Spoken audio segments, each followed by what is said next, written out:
परब्रह्म तस्मै श्री गुरुवे नमः।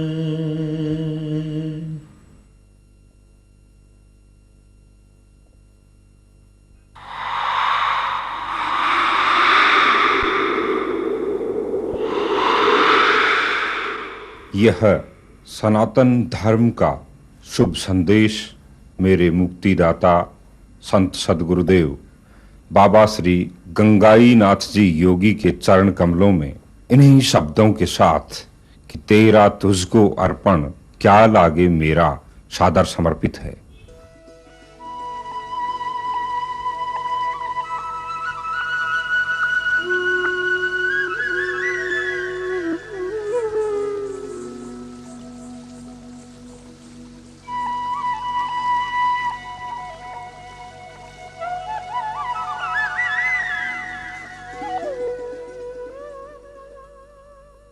यदा यदा हि धर्मस्य ग्लानिर्भवति भारत अभ्युत्थानम् अधर्मस्य तदात्मानं सृजाम्यहम् परित्राणाय साधूनां विनाशाय च दुष्कृतां धर्म संस्थापनार्थाय संभवामि युगे युगे।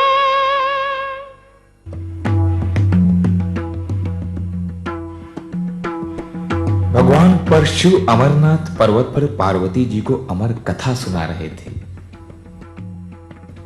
वेल मछली के पेट में बैठे मत्स्येंद्र नाथ जी ने यह अमर कथा सुन ली। कथा सुनते सुनते पार्वती जी को नींद आ गई और मत्स्येंद्र नाथ जी अमर हो गए।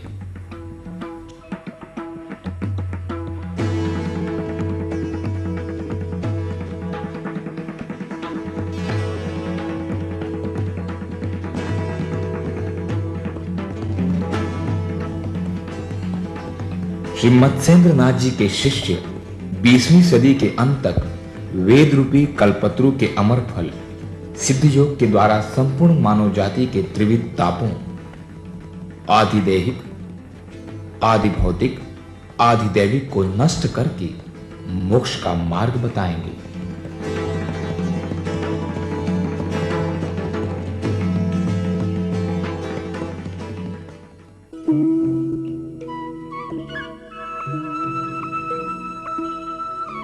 प्रवृत्ति मार्गी संत सद्गुरुदेव श्री रामलाल जी सियाब अपने गुरु महायोगी बाबा श्री गंगाई नाथ जी ब्रह्मलीन की समाधि स्थल जामसर बीकानेर पर पूजा अर्चना करते हुए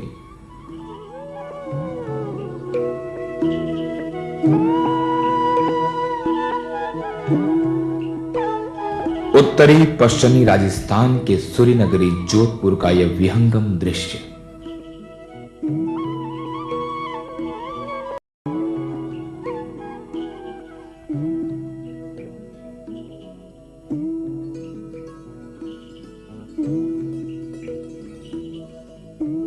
गांधी मैदान जोधपुर में सद्गुरुदेव हजारों जिज्ञासु स्त्री पुरुषों को अपनी अनुग्रह रूपी शक्तिपात दीक्षा देते हुए। देखिए, हिंदू धर्म में गुरु शिष्य परंपरा में दीक्षा का एक सिद्धांत है। दीक्षा का गुरु द्वारा दीक्षा प्राप्त करके साधक जो है द्विज बनता है, दूसरा जन्म प्राप्त करता है। हिंदू दर्शन में मनुष्य को एक जन्म में 2 जीवन जीने की अवधारणा है। पहले शरीर की रचना भौतिक माता पिता करते हैं और दूसरा जन्मदाता गुरु होता है जो आत्म साक्षात्कार करवाता है, मनुष्य को अपने असली स्वरूप की जानकारी करवाता है। दीक्षा कई प्रकार से दी जाती है, परंतु जो दीक्षा मैं देता हूँ वह है नाथमत की एक देन है। नाथमत में शक्तिपात दीक्षा का सिद्धांत है। इसके आदि गुरु मच्छिंद्रनाथ जी थे। मच्छिंद्रनाथ जी के शिष्य गोरखनाथ जी ने जो योग से संसार का भला किया जग जाहिर है। गोरखनाथ जी से पहले नाथमत एक ही था। गोरखनाथ जी ने उसे 12 भागों में बांट दिया, जिसमें 11 भाग तो शिव उपासक होते हैं, और 12वां जो है वो शक्ति उपासक होता है, देवी का उपासक। इसलिए जो उसके उपासक होते हैं उसको आईपंथी कहते हैं, आईपंथी, माई का पंथ। तो मेरे गुरुदेव आईपंथी नाथ योगी थे, उनके अहित्य की कृपा के कारण ही ये सब जीवन में बदलाव आ गया, एक क्रांतिकारी बदलाव आ गया। शक्तिपात दीक्षा से जब साधक की कुंडलिनी जागृत हो जाती है तो वो ऊर्ध्वगमन करने लगती है, ऊपर चलने लगती है। वह शक्ति तीनों ग्रंथियों और 6 चक्र का वेदन करती हुई साधक को समाधि स्थिति, जो कि समत्वबोध की स्थिति है, प्राप्त करा देती है। उस चेतन हुई शक्ति पर गुरु का पूर्ण प्रभुत्व रहता है, जिससे वो उस शक्ति का संचालन और नियंत्रण स्वयं करते हैं। हर युग में मनुष्य की सामर्थ्य को ध्यान में रखते हुए आराधना की विधि तय की जाती है। हमारे दर्शन के अनुसार इस कलयुग में केवल हरि नाम का जप ही मोक्ष देता है। ये हरि नाम के जप की जो आराधना हमारे दर्शन ने निश्चित की है, वह सृष्टि उत्पत्ति के मूल आधार को मान करके, सारे संसार के धर्म शब्द से सृष्टि की उत्पत्ति मानते, मतलब शब्द ब्रह्म से परब्रह्म की प्राप्ति, अपरा से परा में रूपांतरित हो जाना। सारे संसार के ईश्वरवादी धर्म इस सिद्धांत को स्वीकार करते हैं। वैदिक धर्म को छोड़कर संसार के सभी धर्मों का विकास अभी तक भेदभाव तक ही हुआ है। ईश्वर एक अलग सत्ता, मनुष्य एक अलग सत्ता। परंतु वेदांती कहता है ये तो एक भ्रम है, मनुष्य से बाहर ईश्वर का कोई अस्तित्व ही नहीं है। मनुष्य के पूर्ण विकास का नाम ही ईश्वर है।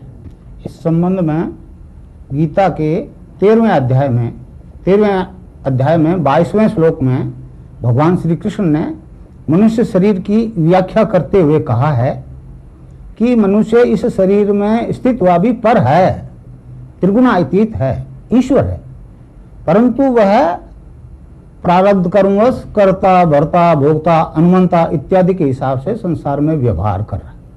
और अंत में फिर कहा है कि सच्चाई यह है कि वो परमात्मा है। तो इससे ये बात बिल्कुल स्पष्ट होती है कि मनुष्य योनि में अपने उस उच्चतम विकास को प्राप्त कर सकता है। वैदिक मनोविज्ञान के अनुसार मनुष्य शरीर की संरचना 7 प्रकार के तत्वों से हुई है, जिनके अंदर आत्मा अंतर्निहित है। वे हैं अन्नमय कोश, प्राणमय कोश, मनोमय कोश, विज्ञानमय कोश, फिर आनंदमय कोश, चित्तमय कोश और सतमय कोश। मानवता में जब ये 7 कोश चेतन हो जाएंगे तो मनुष्य अपने असली स्वरूप में बदल जाएगा, अर्थात दिव्य रूप में रूपांतरित हो जाएगा।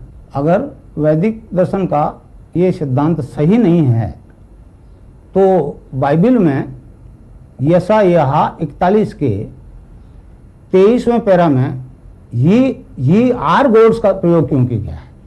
ये आर गॉड्स, जबकि ईश्वर तो एक ही है।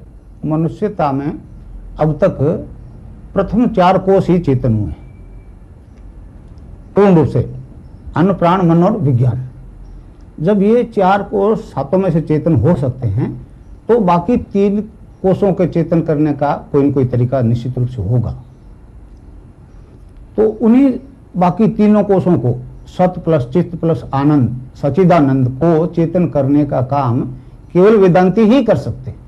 इस संबंध में महर्षि अरविंद की भविष्यवाणी है कि पश्चिम मानवता में जितना विकास कर सकता था कर चुका। अब मानवता में आगे जिस विकास की जरूरत है वह संसार का कोई धर्म, कोई राष्ट्र नहीं कर सकता। इस काम को तो अनादिकाल से वेदांती ही करते आए और अब भी इस ज्ञान का दान संपूर्ण विश्व को वेदांती ही देंगे। शक्तिपात दीक्षा से जब साधक की कुंडलिनी जागृत हो जाती है तो वह साधक का शरीर, मन, प्राण, बुद्धि अपने स्वायत्त कर लेती है, अपने अधीन कर लेती है।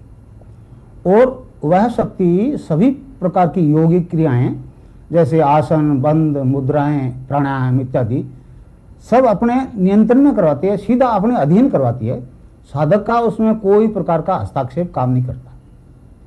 साधक तो आंख बंद किए आज्ञा चक्र पर गुरु का ध्यान करता है और गुरु ने जिस मंत्र को जपने की बात कही है उसका मानसिक जप करता है। बाकी सारी योगिक क्रियाएं सीधा उस सत्ता से जगत जननी के द्वारा संचालित होती है। जब साधक की कुंडलिनी जागृत हो जाती है तो साधक सभी प्रकार के मनोरोगों, शारीरिक रोगों से पूर्ण रूप से मुक्त हो जाता है। यही नहीं, साधक सभी प्रकार के नशों से भी पूर्ण मुक्ति पा जाता है। और मानवता में जो ये विकास होता है वो एक ठोस दार्शनिक सिद्धांत के आधार पर होता है। साधक सभी प्रकार के मनोरोगों से मुक्ति एक दार्शनिक सिद्धांत के आधार पर पाता है। हिंदू धर्म में जो मंत्र दीक्षा दी जाती है, साधक जब उसको निरंतर जपता है तो उससे साधक को एक इंद्रिया अतीत दिव्य आनंद निरंतर बना रहता है। और इस दिव्य आनंद के निरंतर बने रहने के कारण से साधक का मानसिक तनाव पूर्ण रूप से शांत हो जाता है और सभी प्रकार के मनोरोग जैसे high blood pressure, low blood pressure, उन्माद, पागलपन इत्यादि सभी बिना ही दवाई के शांत हो जाते हैं। इस दिव्य आनंद को भारतीय संतों ने नाम खुमारी की संज्ञा दी है, नाम, हरि नाम की खुमारी। इस संबंध में नानक देव जी महाराज ने कहा है, भांग धतूरा नानका उतर जाए प्रभात, नाम खुमारी नानका चढ़ी रहे दिन रात। हरि नाम की खुमारी रात दिन चढ़ी रहती है। इस संबंध में कबीरदास जी ने कहा है, नाम अमल उतरे न भाई। नाम का नशा उतरता नहीं है और अमल छिन छिन चढ़ उतरे, नाम अमल दिन बढ़िया सवाया। भगवान श्री कृष्ण ने इस दिव्य आनंद को, इंद्रियातीत आनंद को मतलब एक अक्षय आनंद की संज्ञा दी है। जब हरिनाम के जब से साधक को आनंद आने लगता है, उसे कृष्ण ने ईश्वर ध्यान जनित आनंद कहा है। तो इस प्रकार जब वो दिव्य आनंद आने लगता है तो मेंटल टेंशन पूर्ण रूप से खत्म हो जाता है। इस दिव्य आनंद का वर्णन भगवान श्री कृष्ण ने गीता में बड़ा विस्तार से किया है।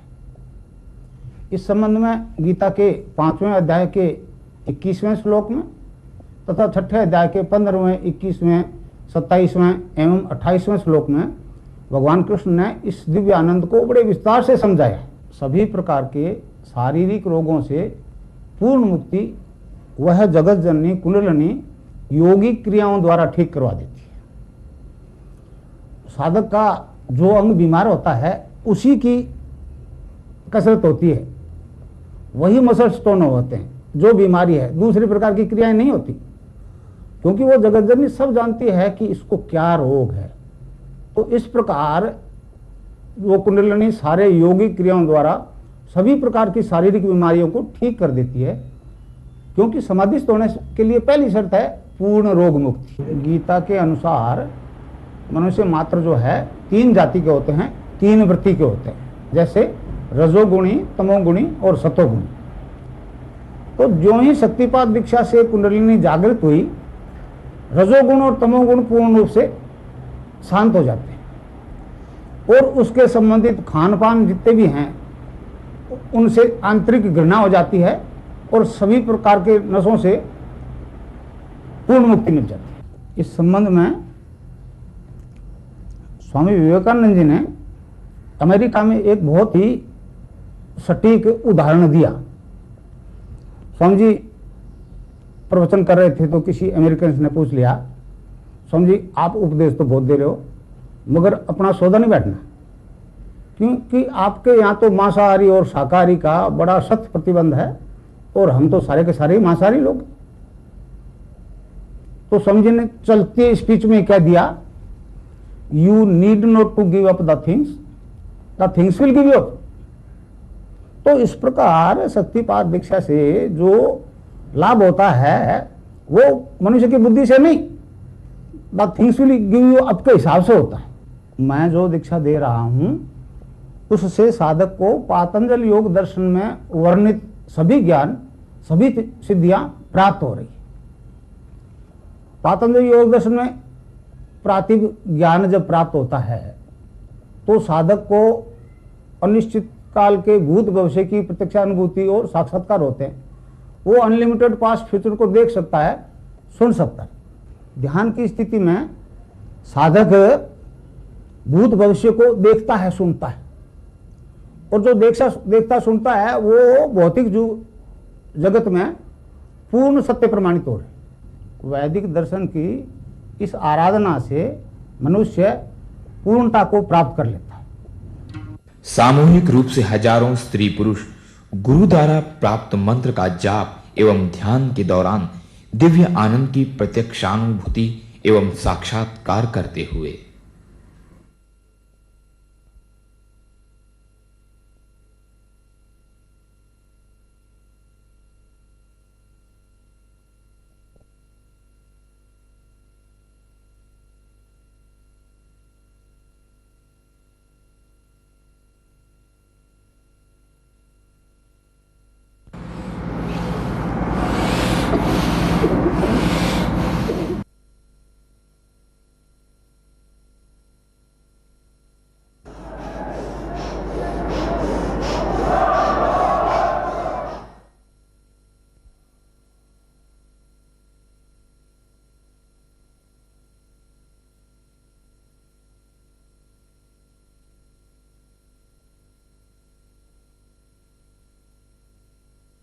मातृशक्ति कुंडलिनी जागृत होने पर साधकों को विभिन्न प्रकार की यौगिक क्रियाएं जैसे आसन, बंध, मुद्राएं एवं प्राणायाम स्वतः हो रही है। भौतिक विज्ञान के लिए यह एक खुली चुनौती व शोध का विषय है।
गुरुदेव द्वारा दीक्षित शिष्यों से साक्षात्कार। क्या नाम आपका? मोहनलाल। तोला जी, कहाँ रहते हैं आप? पास में सरस्वती नगर। क्या काम करते हैं? काम तो है मिस्त्री का काम करता था पहले। अच्छा, कहाँ पर? यहाँ जोधपुर में। हाँ हाँ। अभी 3 साल से कुछ काम नहीं कर रहा। कोई काम नहीं कर रहे हैं। अच्छा, आपको क्या बीमारी क्या हो गई थी? हमारी पहले तो मेरा बुखार आया था जी। और बुखार आता रहा, कभी पापा बड़े मगर कभी आओ तो 2 घंटा आओ तो बस उठ जाते, 4 घंटा आओ तो बस उठ जाते। बस हम ही पहले तो मैंने उठा पड़ी बटे 25 नवंबर 2000 में तो हॉस्पिटल में भर्ती हो, 5 दिन की भर्ती। ठीक है। और 5 दिन के बाद में डॉक्टर ने छुट्टी दे दी। ठीक। फिर उन्होंने मेरे को भेजा था जोधपुर हॉस्पिटल। हाँ और मथुरा दास मथुर हॉस्पिटल नहीं, हाँ हाँ। और डरिन मथुर गए। ठीक है। पट्टे में वो भर्ती मैंने 1 दिन नहीं करी। हाँ। ठीक है, कोई गोली होती की थी, थोड़ा दिन गोली होती। ठीक है। फंस गई मैं मगरा पहुँचला। हाँ। पट्टी वे गोली होती है मतलब जिन टाइम में डॉक्टर की उन टाइम वेट बेस्ट था। ठीक है। और डॉक्टर चक्कर में आगो 46 किलो वेट। वो कमजोरी आ गई शरीर में? बिल्कुल नहीं, 40 से नहीं। 20 किलो वजन कम हो गया। फिर हमारा छोटो भाई है जो वो ठीक है। दीक्षित गुरुदेव से। हाँ। ठीक है। वो लाए मिनट। ठीक है। कदरी बात है आप? हाँ, बात ऐसा करीबन रह गई 2 साल। 2 साल पहले। ठीक है। बस मैं आओ तो नहीं जाओ तो नहीं जाओ तो नहीं। हाँ और वैसे मैंने कोई मूवमेंट नहीं देखी हाँ कोई तरह। हाँ सिर्फ वो फर्स्ट वो नहीं पात्र हो तो शरीर। हाँ। सेकंड टाइम यो पेट है जो सिर्फ को अंदर रेडी है। बिल्कुल। और अब मेरे को कुछ नहीं होता, सिर्फ जहाँ ध्यान लगाता हूँ नहीं हाँ। उन टाइम यो मिश्री रस है जो रस आया घर में डाल। बिल्कुल। और बाकी कोई तड़पन वगैरह कुछ नहीं। ऊपर से रस, मीठा मीठा रस मीठा आता मीठा रहता रस आता है। है। अमृत बोलते हैं जिसको अपने, वो मीठा मीठा गुरुदेव बताते हैं जो, वो चलता रहता वो है। चलता रहता है। ध्यान करते हो तब या 24 घंटे? नहीं, 24 घंटा पिंगा 24 घंटा चलता 24 घंटा चलता रहता जब तक वो नाव जपता रहता हूँ। हाँ, तो मीठा मीठा रस आता रहता आता है, रहता है। वो अंदर और जाता है। वो जब ध्यान करता हूँ तब तो यूँ गड्ढे गड्ढे कितना पड़ता है। अच्छा। बहुत सारा हाँ हाँ, इकट्ठा होता है। बहुत ज़्यादा आता रहता है। ठीक है। तो हाँ, बिल्कुल स्वास्थ्य में कोई तरह की तकलीफ नहीं है। अच्छा, बुखार वगैरह कुछ भी नहीं आ रहा? अच्छा, शरीर में उसके आपका? बाद में मेरा एक्शन हुआ था अभी। अच्छा। स्वामी और तुम्हारा ट्रीटमेंट ये जो 7 दिन में टीका खुल गया। हाँ। बिल्कुल कोई तरह हमारे मैं बात चेक करके नहीं मारता, ये दिमाग में काट दी मैं अपन है वो नहीं। बिल्कुल। इन बात चेक करूँ कौन बाकी पहला रोज ट्रीटमेंट लियोगा तो चेक करो सारा। हाँ हाँ अब और मैं चेक करूँ नहीं, मैं मत तुमको दे ही हाँ। तो वजन वगैरह तो आज अच्छा वजन लगा? अभी 80 किलो वजन है। 80 किलो। कोई शरीर में कमजोरी कोई नहीं? नहीं है, पर छीण उठा हुआ पहला चेक करें तो पहले तो HIV रो कटाए हो? तो हैंग अच्छे हो रहा है बिल्कुल बढ़िया है। सब HIV पॉजिटिव? बॉम्बे रिपोर्ट बढ़िया है, बढ़िया रिपोर्ट वाला है। एक चीज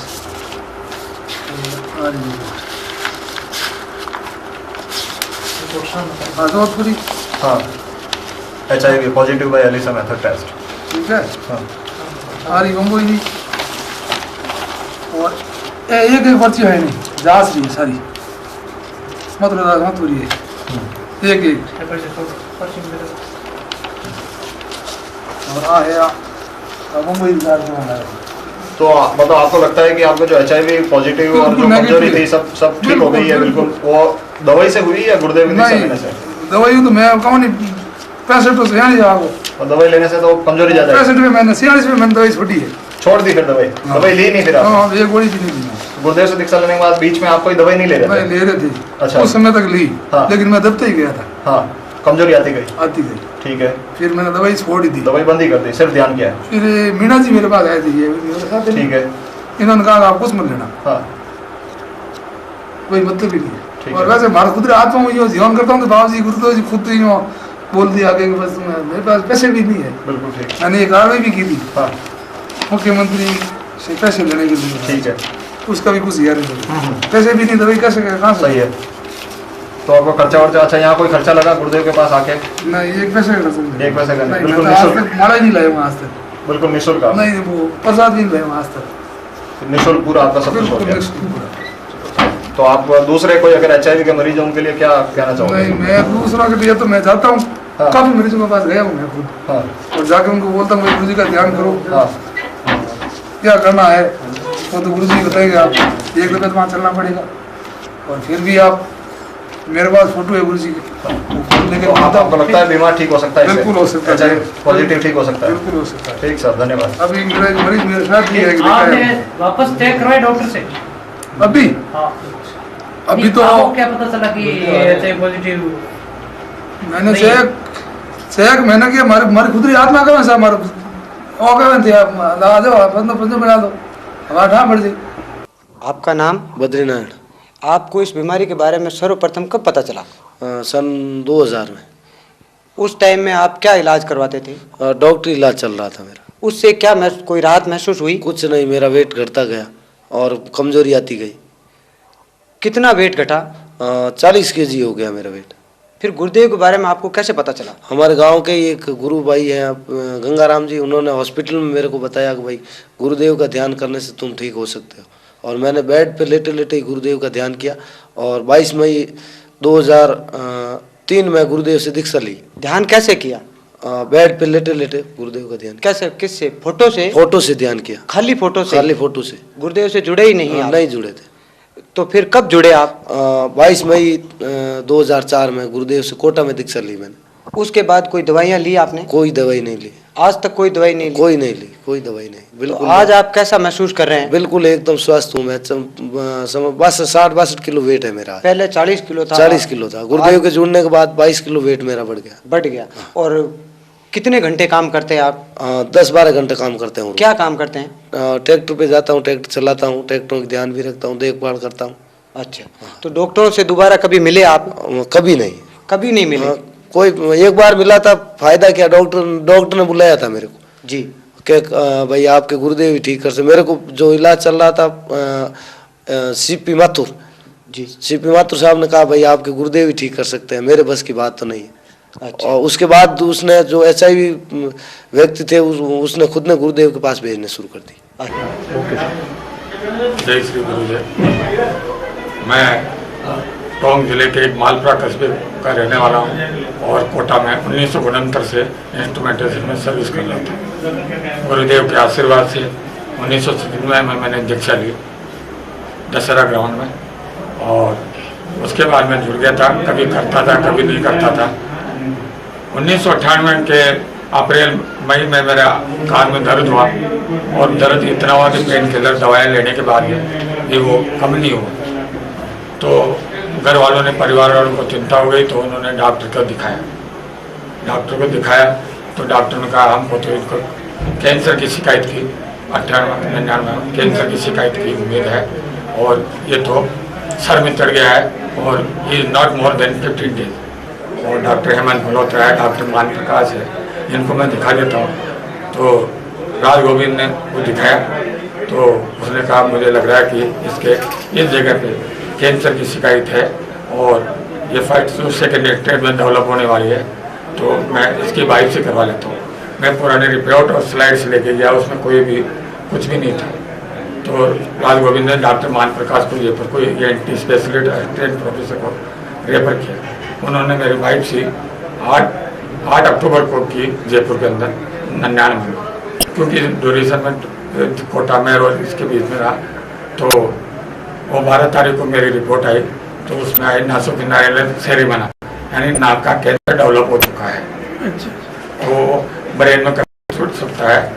तो उन्होंने डॉक्टर हेमंत मल्होत्रा जो फिजिशियन है अमेरिका और इंग्लैंड और टाटा मेमोरियल में जो है प्रैक्टिस कर चुके हैं, उनके पास भेजे।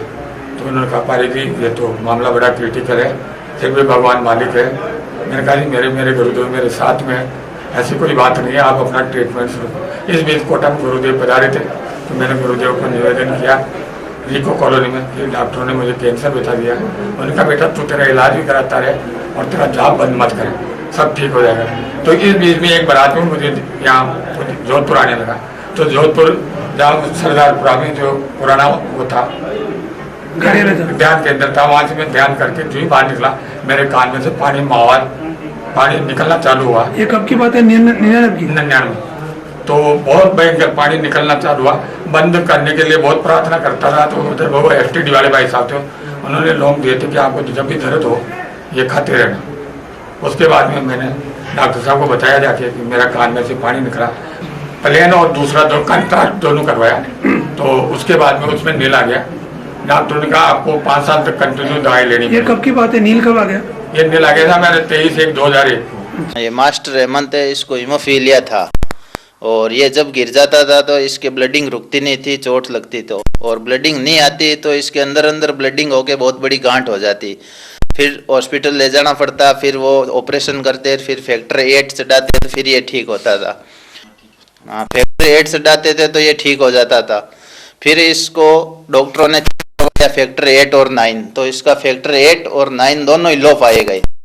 फैक्टर 8 7.2 और फैक्टर 9 18.2 थे। डॉक्टर ने कहा भाई इसका तो विश्व में कोई इलाज है नहीं, आप तो इसका ध्यान ही रखो, जब भी गिर जाए तो आप तुरंत हमारे पास ले और हम इसके फैक्टर चढ़ाएंगे तो ये ठीक हो सकता है। तो फिर एक दिन मैं मेरे भांजे के पास गया जो अजीत कुड़ी नाम है, तो उन्होंने कहा भाई गुरुदेव है वो ध्यान योग करवाते हैं, वहाँ आप चलो तो वहाँ हो सकता है इसका। तो 31 जुलाई 2003 को हम बीकानेर गए और गुरुदेव से दीक्षा ली और फिर गुरुदेव के बताए गए ध्यान योग एवं मंत्र जाप शुरू किया। तो ये कुछ दिनों बाद इसकी ये गिरना था, उस वक्त गांठ थी वो इसके ठीक हो गई। उसके बाद मैंने 3-4 महीने बाद चेक करवाया तो इसका फैक्टर 9 था जो लो था, क्योर हो गया, 114 पॉइंट हो गया 18 से, और फैक्टर 8 क्योर नहीं हुआ। तो वापस वो रिपोर्ट डॉक्टरों को बताई, डॉक्टरों ने कहा इस रिपोर्ट से मरीज मर जाना चाहिए, जिंदा नहीं रहना चाहिए, ये रिपोर्ट तो गलत है। अब ये मरीज बिल्कुल ठीक है। अब ये जब भी गिर जाता है तो नॉर्मल व्यक्ति की कोई गांठ नहीं होती है, कोई ब्लडिंग नहीं होती है। उसके बाद इसके दांत गिर गए, कोई ब्लडिंग हुई नहीं, अब ये बिल्कुल स्वस्थ है। मेरा नाम रामनिवास सांगवा है, मैं फिलहाल अभियांत्रिकी महाविद्यालय बीकानेर में प्रवक्ता हूँ। हमने 26 जनवरी 2002 को ब्लड डोनेशन कैंप लगाया था कॉलेज में, जिससे ब्लड टेस्टिंग में मुझे HbS पॉजिटिव पाया गया, हेपेटाइटिस बी सरफेस एंटीजन। उसके बाद डॉक्टर से मिलने और आगे की टेस्टिंग, ब्लड टेस्टिंग के बाद पता चला कि HbE एंटीजन भी पॉजिटिव हूँ। काफ़ी AIIMS all India institute of medical sciences Delhi गए, वहाँ से उन्होंने लेमिवुडिन नाम की दवाई दी, जिसे कि 1 साल, कम से कम 1 साल लेना होता है। लेकिन उससे पहले ही गुरुदेव से भी दीक्षा प्राप्त की। गुरुदेव के बारे में मुझे हमारे HOD मिस्टर JS पुरोहित सर हमें गुरुदेव के बारे में बताया और उनके पास लेके गए। मैं उनका बहुत आभारी हूँ और आज उन्हीं की वजह से सिर्फ 6 महीने दवाई लेने पर ही, जो कि डॉक्टर ने कहा था कि कम से कम 1 साल लेनी पड़ेगी, सिर्फ 6 महीने में मेरे सारे blood results, virus results negative आ गए और एकदम स्वस्थ हूँ। मेरा नाम डॉक्टर कैलाश ओझा है। मैं यहाँ सरदार पटेल मेडिकल कॉलेज में असिस्टेंट प्रोफेसर के पद पर कार्यरत हूँ। 26 जनवरी 1998 को अचानक ये बीमार हो गया था और मैंने अपने senior colleague doctor PC Khatri को जस्ट परामर्श किया कि ये बीमार हो गया, इसका थोड़ा देखना। उन्होंने कहा डॉक्टर साहब इसके तो जॉन्डिस है, थोड़ा सा आप एक दिन इसको एडमिट कर लीजिए और ड्रिप लगा दें, थोड़ा सा ठीक हो जाएगा। ये इसको हॉस्पिटल में एडमिट किया, लेकिन बड़े आश्चर्य की बात कि इसकी स्थिति धीरे धीरे बहुत ही ख़राब हो गई, इसका पीलिया बिगड़ गया और इसके साथ साथ इसको हीमोलिटिक जॉन्डिस हो गया, पेशाब में खून आने लग गया। स्थिति 3-4 दिन में इतनी विकट हो गई कि इसके 3-4 यूनिट ब्लड की लगानी पड़ी, दुनिया भर के इन्वेस्टिगेशंस करने पड़े। इसका कलर बिल्कुल हल्दी जैसा हो गया। बिलीरुबिन जो सामान्यतया 1.2 से 0.8 मिलीग्राम एक नॉर्मल पर्सन में होता है और ऐसा कहा जाता है कि 25-30 मिलीग्राम के बाद में अगर बिलीरुबिन बढ़ जाता है तो उसमें दिमाग की डेथ हो जाती है, दिमाग नहीं के बराबर हो जाता है। और इसका बिलीरुबिन लेवल 50 मिलीग्राम को भी क्रॉस कर गया। और इस तरीके से जब हम सारे कलीग्स ने कहा ये तो बड़ा विचित्र मामला हो गया, अगर ये ब्रेन डेथ हो गई, बच्चा जी भी गया तो इससे मतलब क्या है, क्योंकि इसमें तो कुछ रहेगा ही नहीं। लेकिन फिर भी जो बीच के अंदर अर्ध मूर्छित अवस्था में था, मैं इससे पूछता था, ये हमेशा यही कहता था मेरे पास में गुरुदेव है। बाद में तो ये खैर पूरा बेहोश हो गया था। और उसके बाद में आश्चर्य की बात ये रही कि 7-8 रोज़ बाद में अचानक ही एक रोज़ जो है ये धीरे धीरे रिकवर होने लग गया। और जब इसको रिकवर होने के बाद में इसको डॉक्टर PC खत्री ने पूछा तुम्हारा नाम क्या है और इसने बता दिया, तो इससे कंफर्म हो गया कि इसकी कोई भी ब्रेन डेथ नहीं हुई। यह एक तरह से हमारे मेडिकल फील्ड में आश्चर्यजनक घटना के रूप में इसको लिया गया और ये सब गुरुदेव की अनुकंपा ही थी। इस दौरान मुझे गुरुदेव से भी बार बार आशीर्वाद मिलता रहा। मेरी मिसेज ने करुण पुकार की और गुरुदेव ने उन्हें यही कहा कि आप ध्यान करते रहो। मेरा नाम राजकुमार असवानी, मैं बीकानेर के रहने वाला हूँ। मुझे जो डिजीज़ थी वह थी पैनिक डिसऑर्डर और एगोराफोबिया। जयपुर में कंसल्ट किया, उन्होंने मुझे जो डिजीज़ डिक्लेयर की वह थी पैनिक डिसऑर्डर और एगोराफोबिया। उन्होंने मुझे 6 महीने तक ये दवाई लेने के लिए कहा। मैं काफ़ी निराश हो गया था। 6 महीने तक दवाई ली, फिर उन्होंने मुझे कहा कि डोजेज आधी कर दें। मैंने आधी कर दी। उसके बाद सिम्टम्स वापस वैसे के वैसे। मैं काफ़ी निराश हो चुका था। मैं गहरे मानसिक अवसाद से गुजर रहा था। मैं काफ़ी इन्फीरियरिटी कॉम्प्लेक्स फील कर रहा था।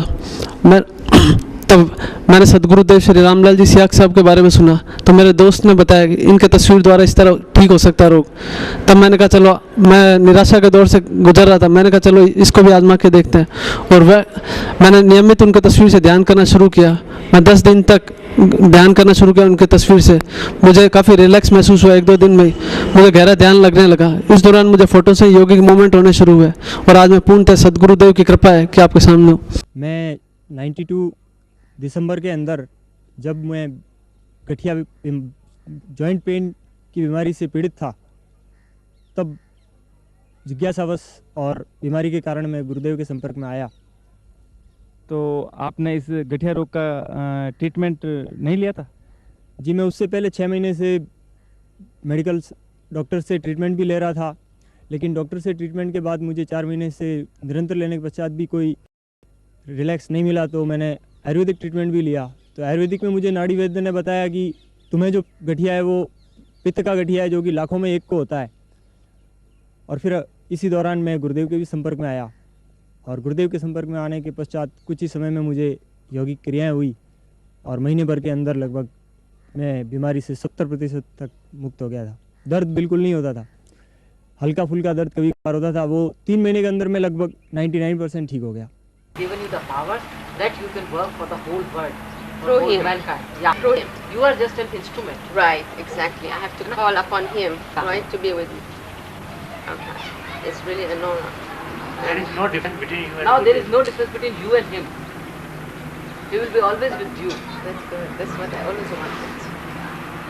That's what I always wanted, really. Now, I'm just asking you one question. When you first time saw the website, Yes. what attracted you? Like, what made you believe that yes, he is the real guru? Because in India there are so many gurus. Right. What you said yesterday. Yes. India, every third person is a guru. Exactly, everywhere. I Yeah. said, where you going?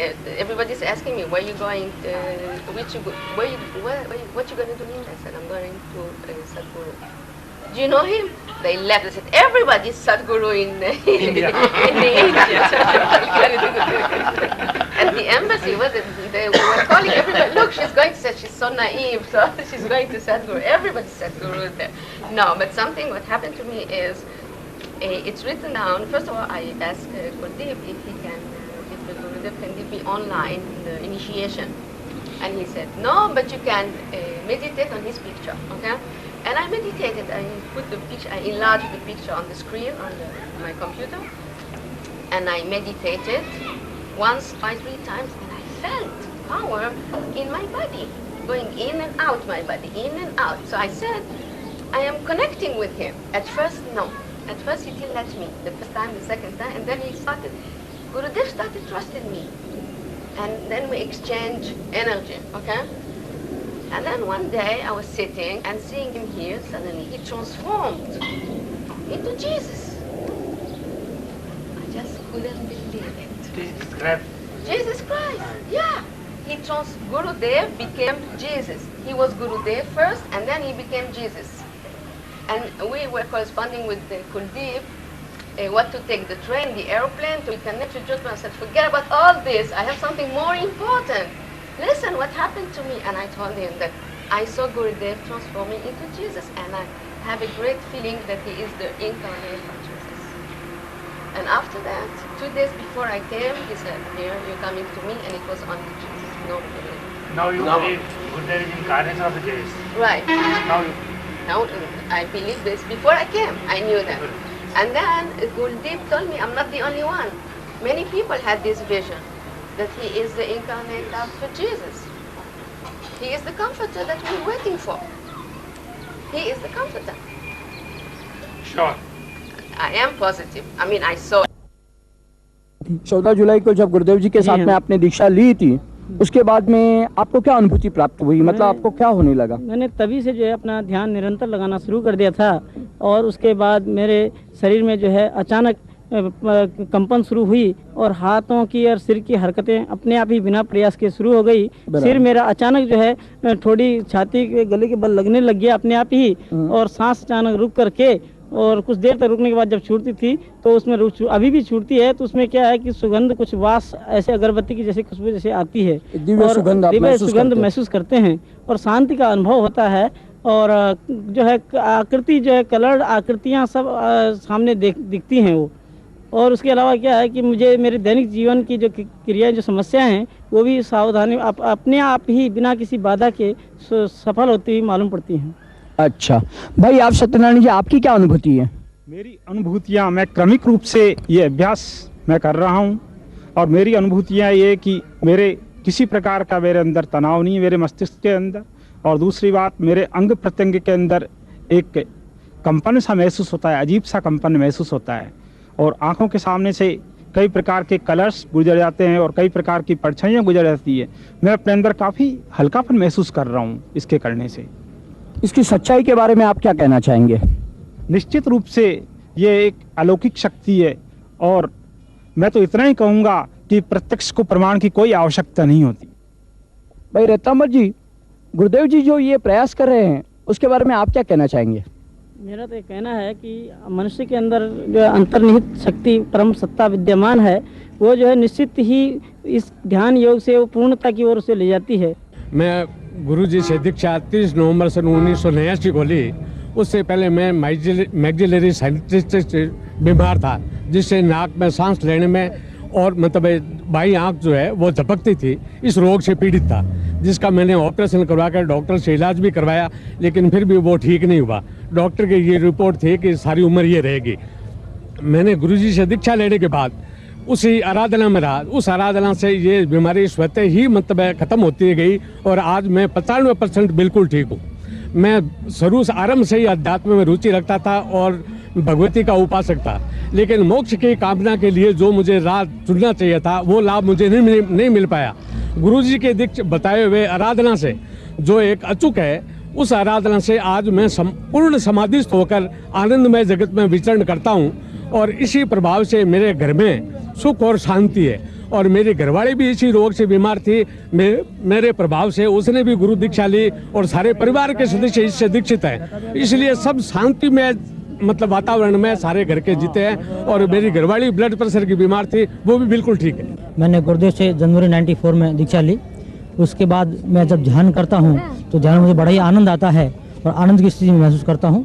और मेरे पारिवारिक जीवन में जो सबसे महत्वपूर्ण परिवर्तन आया वो यह कि मेरी पत्नी जो है वो पल्मोनरी इंटरस्टिशियल फाइब्रोसिस नाम की बीमारी से ग्रसित थी, जिसका हमने बीकानेर में बहुत इलाज करवाया। आखिर डॉक्टरों ने बीकानेर से दिल्ली रेफर किया केस और दिल्ली में भी इलाज करवाया। वहाँ के डॉक्टरों ने सभी ने यही कहा कि ये बीमारी तो लाइलाज है और इसका कोई इलाज होना मुश्किल है। लेकिन गुरुदेव की दीक्षा के बाद जब मिसेज ने भी ध्यान किया और उसके शरीर में जो योगिक क्रियाएँ हुई उससे उसका रोग जो है लगभग समाप्त सा हो गया है और काफ़ी स्वस्थ है।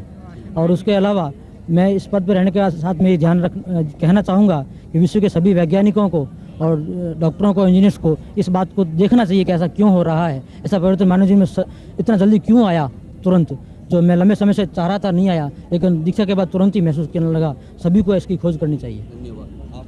मैं अशोक कुमार चौहान राजकीय पॉलिटेक्निक महाविद्यालय में विभागाध्यक्ष इलेक्ट्रॉनिक्स के पद पर कार्य कर रहा हूँ। दीक्षा लेने से पूर्व मैं कमर के दर्द से बुरी तरह पीड़ित था। अगर मैं बैठा हुआ हूँ तो खड़ा होने के लिए मेरे को सोचना पड़ता था, क्योंकि तुरंत ही कमर दर्द उठ जाता था और खड़े में सीधे होने के लिए भी मेरे को 5-7 मिनट का टाइम लगता था, कमर झुकी सी रहती थी। नवंबर 93 में मैंने गुरुदेव की से दीक्षा प्राप्त की। दीक्षा लेने के बाद जो मंत्र दिया गया उसको मैंने जाप किया, दिन भर मनन किया। उससे ही मेरा दर्द ऐसे गायब हुआ जैसे कोई मेरे को महसूस ही नहीं हुआ कि पुराना कभी दर्द था भी ऐसा भी। और जाप करने से मैं पूर्णतः स्वच्छ तथा आनंदमय जीवन व्यतीत कर रहा हूँ। अब हम लोग पहुंचे हैं श्रीमती सायर कंवर के घर, जो कि गुरुदेव द्वारा दीक्षित हैं और दीक्षा के उपरांत आप गले से संबंधित रोग हाइपरथायरॉयडिज्म से पूर्ण रूप से मुक्त हुए हैं, तो क्यों नहीं कुछ जानकारी उनसे ही ले लें। भाभी जी, आपको ये रोग कब से था? 7 साल था। इस रोग के कारण आपको क्या क्या तकलीफ थी? गले में होजन है, खानो खाती तो भी लाग तो ये काम कोई भी करती तो गले सोजन आ जाती, हाथ सूज जाता है। मैं 24 भी घंटा जानती कोई अटक्योड़ है जो लाग तो आपने डॉक्टरी ट्रीटमेंट नहीं करवाया? करवाया, 2-3 डॉक्टरों को दिखाया। डॉक्टर तो कहे ऑपरेशन कराओ तो ही ठीक वेला, नहीं ठीक नहीं वेला। अच्छा, आपने गुरुदेव से दीक्षा कब ली? 2.5 साल हो गए। तो दीक्षा लेने के बाद आपको क्या शारीरिक बदलाव महसूस हुआ? ध्यान में बैठती हूँ तो गर्दन यहाँ घूम घूम के मारा दर्द बहुत कम हुए। कोई दवाई नहीं ले, आज 2 साल हो गया दवाई है। डॉक्टर को दिखाया, डॉक्टर कहे बिगड़ दवाई कैसे ठीक हो गए? मैं कहता हो गया बिना दवाई का। बालू सिंह जी, आपकी अफीम की लत कैसे छूटी? गुरुदेव से दीक्षा लेना से छूटी। आप कितने साल से अफीम खाते थे? 6 साल। आपकी उम्र क्या है? 70 साल। तो 70 साल की उम्र में आपने 20 सालों की अफीम छोड़ दी, ये कैसे संभव हुआ? तो मेरे तो कोई दुख नहीं हुआ, छूट गया। इसमें हमारे गांव में गवाह है मेरा।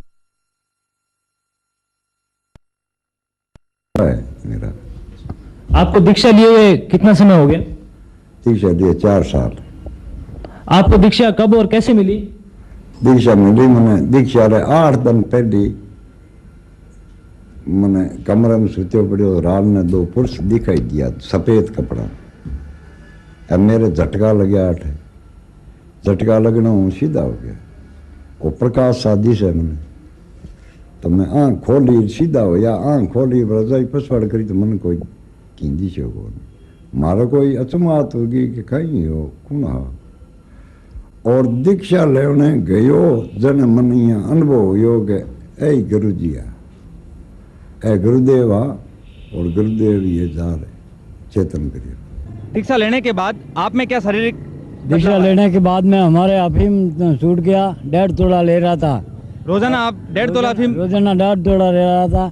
अफीम बिल्कुल छूट गया, शरीर भी ठीक हो गया। तो अफीम स्वतः ही छूट गया?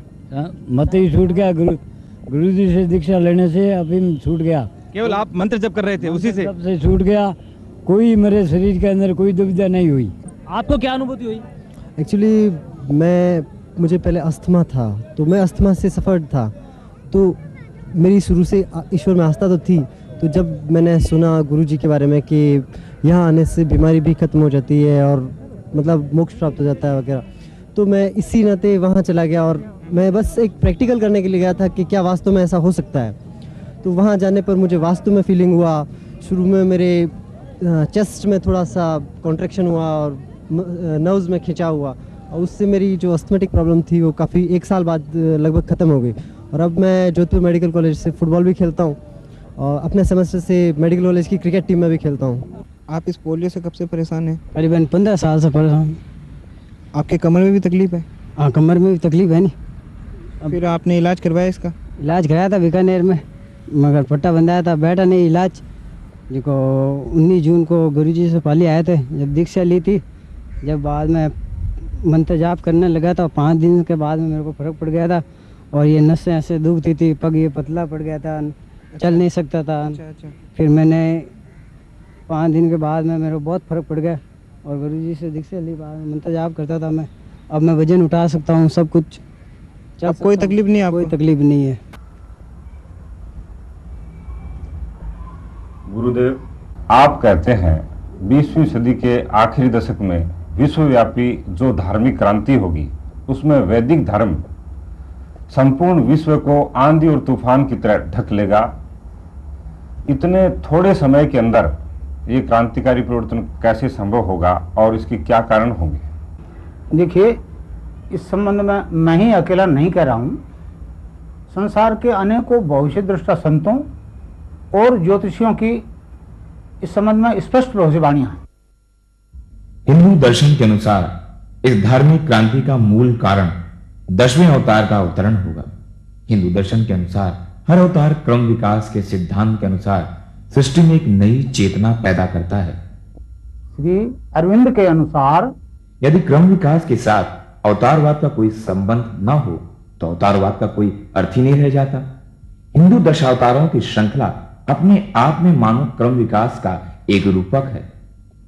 सर्वप्रथम मत्स्य अवतार हुआ, जिसके माध्यम से जल में जीवों का सृष्टि विकास हुआ। फिर पृथ्वी व जल के स्थल जलचर कच्छप का अवतरण हुआ। तीसरे अवतार वाराह के साथ पृथ्वी पर पशु पक्षियों की सृष्टि हुई। चौथा नरसिंह अवतार पशुओं व मनुष्यों के मध्य की स्थिति को स्पष्ट करता है। मनु का अवतार मानव के रूप में हुआ। फिर वामन, परशुराम, राम और कृष्ण अवतरित हुए, जो निरंतर प्राणमयी राजसिक से सात्विक मानसिक मानस और अधिमानस तक ले जाने के माध्यम बने। इस प्रकार 10वें अवतार के अवतरण के कारण मानवता में जो चेतना पैदा होगी, श्री अरविंद ने उसे नई चेतना की संज्ञा दी है और पश्चिम के भविष्य दृष्टाओं ने उसे एक नई सभ्यता के नाम से पुकारा है। इस 10वें अवतार के अवतरण के कारण संपूर्ण मानव जाति क्रम विकास के सिद्धांत के अनुसार धीरे धीरे अपने असली स्वरूप अर्थात दिव्य रूप में रूपांतरित हो जाएगी, जिसे श्री अरविंद ने पार्थिव अमरत्व की संज्ञा दी है। श्री अरविंद की आराधना का उद्देश्य उस परम सत्ता को पृथ्वी पर मानव रूप में अवतरित करना था और श्री अरविंद ने अपने जीवन काल में ही पूर्ण सफलता प्राप्त कर ली। श्री अरविंद के ही शब्दों में, मैंने मानवता के लिए परात्पर से उतना बड़ा वरदान प्राप्त किया है जितना ये पृथ्वी मांग सकती थी। भगवान श्री कृष्ण ने श्री अरविंद को वरदान दिया।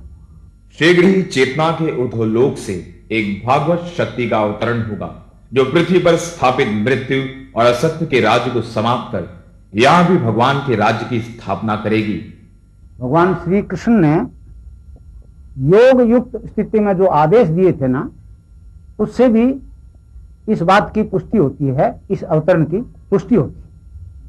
भगवान श्री कृष्ण ने अलीपुर जेल में श्री अरविंद को कहा था, मैं तुम्हें जिस काम के लिए जेल में लाया हूं, अपने उस काम की ओर मुड़ो और जब तुम जेल से बाहर निकलो तो याद रखना, कभी डरना मत, कभी हिचकिचाना मत। याद रखो, यह सब मैं कर रहा हूं, तुम या और कोई नहीं। अतः चाहे जितने बादल घिरे, चाहे जितने खतरे और दुख कष्ट आवें, कठिनाइयां हों, चाहे जितनी असंभवताएं आएं, कुछ भी असंभव नहीं है, कुछ भी कठिन नहीं है। मैं इस देश और इसके उत्थान में हूं। मैं वासुदेव हूं, मैं नारायण हूं। जो कुछ मेरी इच्छा होगी वही होगा, दूसरों की इच्छा से नहीं। मैं जिस चीज को लाना चाहता हूं उसे कोई मानव शक्ति नहीं रोक सकती। अलीपुर जेल में श्री अरविंद ने भगवान श्री कृष्ण से प्रार्थना की, मुझे अपना आदेश दो, मैं नहीं जानता कि कौन सा काम करूं और कैसे करूं, मुझे एक संदेश दो। इस पर योग युक्त अवस्था में श्री अरविंद को 2 संदेश मिले। पहला यह था, मैंने तुम्हें एक काम सौंपा है और वह है इस जाति के उत्थान में सहायता देना। शीघ्र ही वह समय आएगा जब तुम्हें जेल से बाहर जाना होगा, क्योंकि मैं नहीं चाहता कि तुम्हें सजा हो या तुम अपना समय औरों की तरह अपने देश के लिए कष्ट सहते हुए बिताओ। मैंने तुम्हें काम के लिए बुलाया है और यही वह आदेश है जो तुमने मांगा था। मैं तुम्हें आदेश देता हूं कि जाओ और काम करो। दूसरा संदेश आया, वह इस प्रकार था, इस 1 वर्ष के एकांतवास में तुम्हें कुछ दिखाया गया है। वह चीज दिखाई गई है जिसके बारे में तुम्हें संदेह था। वह है हिंदू धर्म का सत्य। इसी धर्म को मैं संसार के सामने ऊपर उठा रहा हूं। यही वह धर्म है जिसे मैंने ऋषि मुनियों और अवतारों के द्वारा विकसित किया और पूर्ण बनाया है। और अब यह धर्म अन्य जातियों में मेरा काम करने के लिए बढ़ रहा है। मैं अपनी वाणी का प्रसार करने के लिए इस जाति को उठा रहा हूं। यही वह सनातन धर्म है जिसे तुम पहले सचमुच नहीं जानते थे, किंतु जिसे अब मैंने तुम्हारे सामने प्रकट कर दिया है। तुम्हारे अंदर जो नास्तिकता थी, जो संदेह था, उनका उत्तर दे दिया गया है। क्योंकि मैंने अंदर और बाहर स्थूल और सूक्ष्म सभी प्रमाण दे दिए हैं और उनसे तुम्हें संतोष हो गया है। जब तुम बाहर निकलो तो सदा अपनी जाति को यही वाणी सुनाना कि वे सनातन धर्म के लिए उठ रहे हैं। वे अपने लिए नहीं बल्कि संसार के लिए उठ रहे हैं। मैं उन्हें संसार की सेवा के लिए स्वतंत्रता दे रहा हूं। अतएव जब यह कहा जाता है कि भारतवर्ष ऊपर उठेगा तो इसका अर्थ होता है सनातन धर्म ऊपर उठेगा। जब कहा जाता है कि भारतवर्ष महान होगा तो उसका अर्थ होता है सनातन धर्म महान होगा। जब कहा जाता है कि भारतवर्ष बढ़ेगा और फैलेगा तो इसका अर्थ होता है सनातन धर्म बढ़ेगा और संसार पर छा जाएगा। धर्म के लिए और धर्म के द्वारा ही भारत का अस्तित्व है। धर्म की महिमा बढ़ाने का अर्थ है देश की महिमा बढ़ाना। मैंने तुम्हें दिखा दिया है कि मैं सब जगह हूं, सभी मनुष्य और सभी वस्तुओं में हूं। मैं इस आंदोलन में हूं और केवल उन्हीं के अंदर कार्य नहीं कर रहा जो देश के लिए मेहनत कर रहे हैं, बल्कि उनके अंदर भी जो उनका विरोध करते और मार्ग में रोड़े अटकाते हैं। मैं प्रत्येक व्यक्ति के अंदर काम कर रहा हूं और मनुष्य चाहे जो कुछ सोचे या करे, पर वो मेरे हेतु की सहायता करने के अतिरिक्त और कुछ नहीं कर सकते। वे भी मेरा ही काम कर रहे हैं। वे मेरे शत्रु नहीं बल्कि मेरे यंत्र हैं। तुम ये जाने बिना भी कि तुम किस ओर जा रहे हो, अपनी सारी क्रियाओं के द्वारा आगे बढ़ रहे हो। तुम करना चाहते हो कुछ और, पर कर बैठते हो कुछ और। तुम एक परिणाम को लक्ष्य बनाते हो और तुम्हारे प्रयास ऐसे हो जाते हैं जो उससे भिन्न या उल्टे परिणाम लाते हैं। शक्ति का आविर्भाव हुआ है और उसने लोगों में प्रवेश किया है। मैं एक जमाने से इस उत्थान की तैयारी करता आ रहा हूं और अब वह समय आ गया है। अब मैं ही इसे पूर्णता की ओर ले जाऊंगा। इस प्रकार श्री अरविंद को दिए वरदान के अनुसार वह परम सत्ता भारत की पुण्य भूमि पर मानव देव धारण करके अवतरित हो गई। इस अवतरण को ध्यान से देखने के बाद श्री अरविंद ने घोषणा कर दी, 24 नवंबर 1926 को श्री कृष्ण का पृथ्वी पर अवतरण हुआ था। श्री कृष्ण अति मानसिक प्रकाश नहीं है। श्री कृष्ण के अवतरण का अर्थ है अधि मानसिक देव का अवतरण, जो जगत को अति मानस और आनंद के लिए तैयार करता है। श्री कृष्ण आनंदमय है। वे अति मानस को अपने आनंद की ओर उद्बुद्ध करके विकास का समर्थन और संचालन करते हैं। श्री अरविंद के अनुसार मानव रूप में अवतरित हुआ परम सत्ता 20वीं सदी के अंत से पहले पहले संपूर्ण विश्व के सामने प्रकट हो जाएगी। इस 10वें और अंतिम अवतार के अवतरण के कारण संपूर्ण मानव जाति क्रम विकास के सिद्धांत के अनुसार अपने असली स्वरूप अर्थात दिव्य रूप में रूपांतरित हो जाएगी। मानवता में भविष्य में होने वाले इस क्रांतिकारी परिवर्तन को देखकर श्री अरविंद ने भविष्यवाणी की है, आगामी मानव जाति दिव्य शरीर धारण करेगी। इतने थोड़े से समय में ये धर्म संपूर्ण विश्व में किस प्रकार फैलेगा उसको मैं एक उदाहरण से समझाता हूं। मैं अपने दीक्षांत भाषण में कहा करता हूं कि अगर आप आंख बंद करके आज्ञा चक्र पर मेरा ध्यान करोगे तो आपकी ये तीसरी आंख खुल जाएगी और आप संपूर्ण ब्रह्मांड को अपने अंदर देखोगे।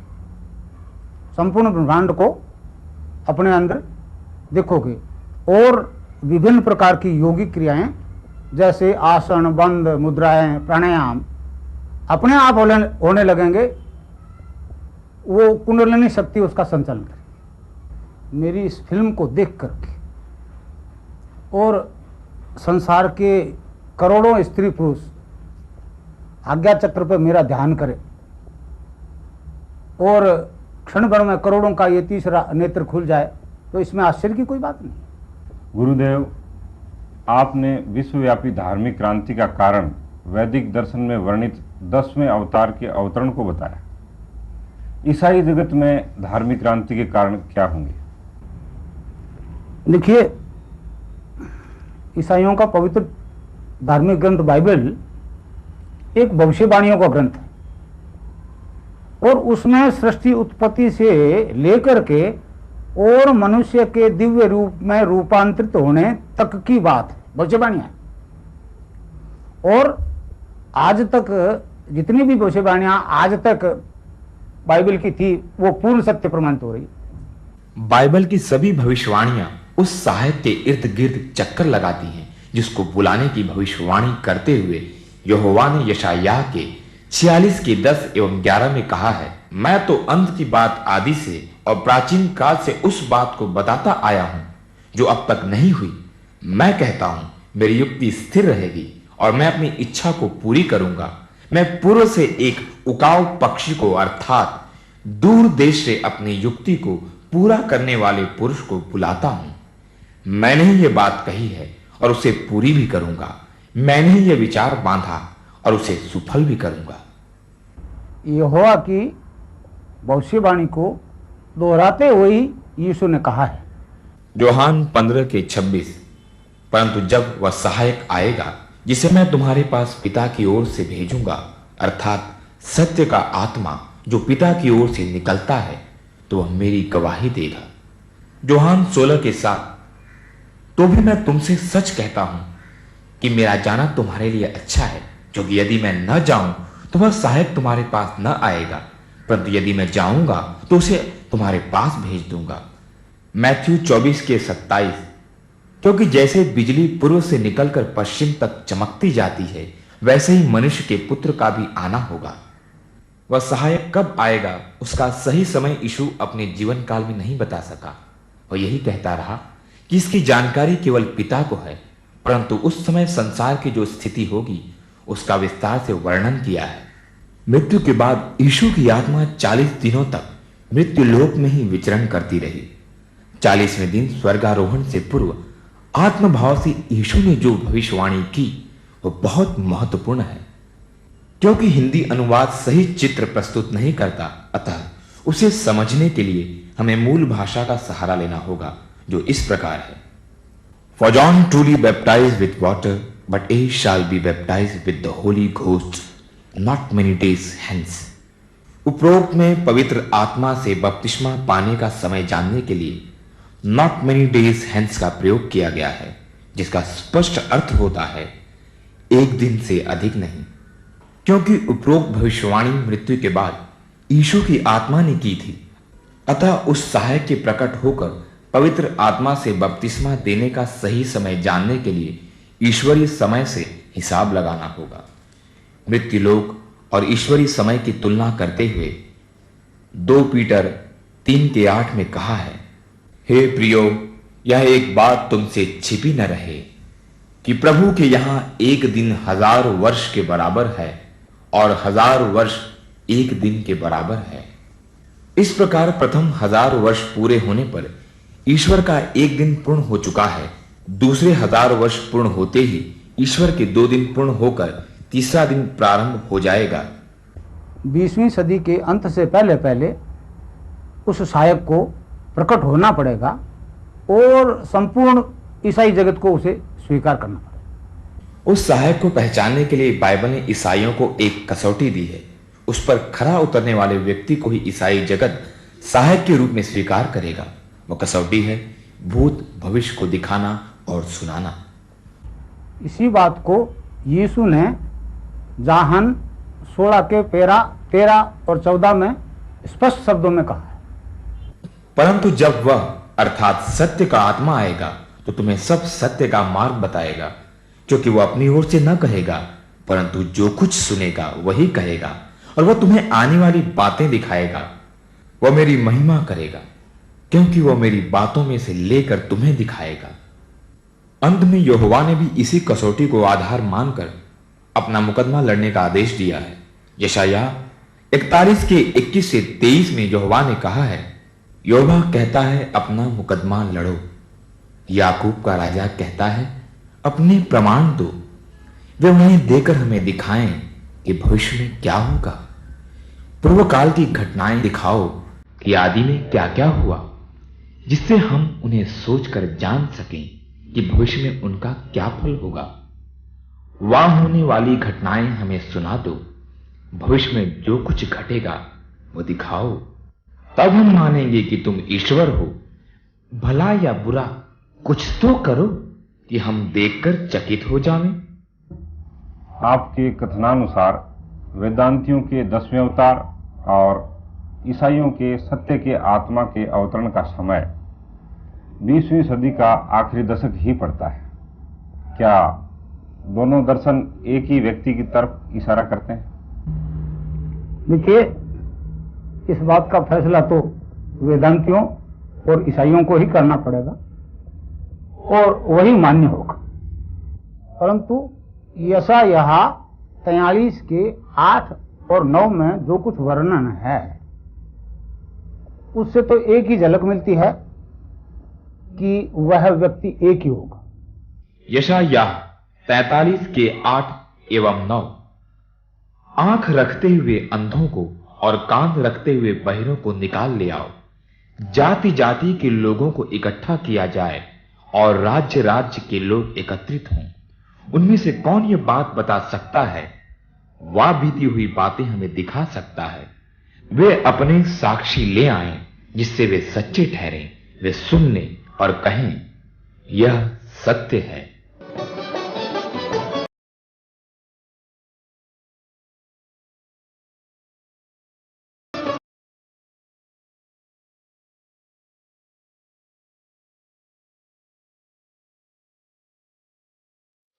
सर्वप्रथम आरामदायक स्थिति में किसी भी दिशा की ओर बैठें। 2 मिनट तक गुरुदेव श्री रामलाल जी सियाग के चित्र को खुली आंखों से देखें।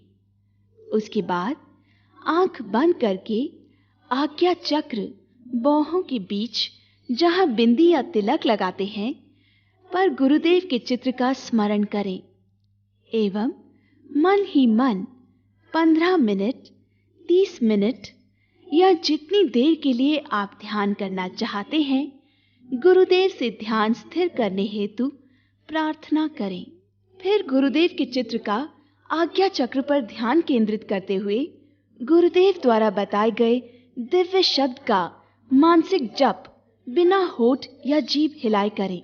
दीक्षा न होने की स्थिति में गुरुदेव गुरुदेव या अपने इष्ट देव कृष्ण, राम, जीसस, अल्लाह इत्यादि के नाम का जाप करें। यदि आप किसी बीमारी, नशे या अन्य तकलीफ से पीड़ित हैं, तो गुरुदेव को अंतर मन से करुण पुकार करें, तो वे दिव्य शक्ति आपको रोग मुक्त हेतु कार्यशील हो जाएगी। ध्यान के दौरान किसी भी प्रकार की यौगिक क्रिया जैसे आसन, बंध, मुद्रा, प्राणायाम अपने आप होंगे। उन्हें रोकने का प्रयास नहीं करें तथा सहज में होने दें। यह शरीर की शुद्धि एवं रोगों से मुक्ति हेतु होते हैं। ध्यान के दौरान आपको शरीर में कंपन, नाद स्वर, दिव्य गंध, दिव्य स्वाद, दिव्य प्रकाश तथा अनिश्चित भूत भविष्य की घटनाएं दिखाई दे सकती हैं। यह गुरुदेव की करुण कृपा व आध्यात्मिक प्रगति का सूचक है। समय समाप्त होने पर आप ध्यान अवस्था से सामान्य स्थिति में आ जाएंगे। यह ज्यादा उपयुक्त होगा यदि आप सुबह दिन उगने से पहले और साय दिन अस्त होने के बाद खाली पेट नियमित ध्यान करें। अब ध्यान शुरू करें और आप पाएंगे कि एक अनोखी एवं दिव्य आध्यात्मिक शक्ति आप में प्रवेश कर रही है। ध्यान के दौरान जो अनुभूति व अनुभव आपको हुए हैं वह सभी को बताएं। ज्यादा जानकारी हेतु निम्नलिखित वेबसाइट देखें: www.the-comforter.org और ईमेल avsk@sancharnet.in के पते पर भेजें। मुख्यालय का पता: अध्यात्म विज्ञान सत्संग केंद्र, लेरिया रिजॉर्ट के पास, चौपासनी नाथ द्वारा, Jodhpur, Rajasthan. Phone 0291-2753-699। Mobile 0941419598। Website www.theconfirter.org। the-comforter.org. First of all, sit in a comfortable posture in any direction. Now, concentrate on the photograph of Sadgurudev Sri Ramlalji Siag and try to make his image at your Ajna Chakra, located between the eyebrows, while keeping your eyes closed. At the same time, keep repeating Gurudev, Gurudev, or any sacred word, example, Krishna, Ram, Jesus, Allah, etc., while you are meditating on Gurudev's image. Before starting, pray to Gurudev and request him to allow you to meditate for a particular period, that is, 15 minutes, 13 minutes, etc. If you have taken permission for a particular duration, say 30 minutes, then after exact 30 minutes, you will come out of meditative state. If you are suffering from any incurable disease or addiction, pray to Gurudev from the core of your heart to grant you freedom from your afflictions and addictions. Your honest prayers and dedications will reach Gurudev, and a divine force will get activated within your body to remove your physical and spiritual problems. During meditation on Gurudev's image, you may go under automatic yogic movements due to awakening of Mother Power Kundalini by the grace of Gurudev. Therefore, don't panic if you experience any automatic yogic movement during meditation. It is the Mother Power Kundalini which induces and controls these yogic movements in your body to purify your body. These automatic yogic movements during meditation may include various yogic asanas, mudras, postures, bandh, pranayam, etc., and feeling a strong desire to laugh, cry, or shake your body. Let them happen without trying to control or stop them. Your body needs those movements to cleanse the system and cure the disease. You should continue your mental jap and meditation on Gurudev's image while these yogic movements take place in your body. During meditation, you may also see divine light, may hear divine sound, nad, taste nectar, feel divine touch, etc., along with seeing and hearing events from unlimited past and future. These are signs of spiritual progress you are making due to unmotivated kindness of Sadgurudev Sri Ramlalji Siag. It is preferable to meditate early in the morning after emptying the stomach, or at least 2-3 hours after a heavy meal. Start now and experience the most unique spiritual energy entering you. And whatever you realize during meditation, share it with everybody. For more details, please visit website www.the-comforter.org or send your email on avsk@sancharnet.in. Head office address Adhyatma Vigyan Satsang Kendra, near Leria Resort, Chaupasani Nath Dwara, Jodhpur, Rajasthan. Phone 0291 2753699. Mobile 094141 95968. Website www.the-comforter.org.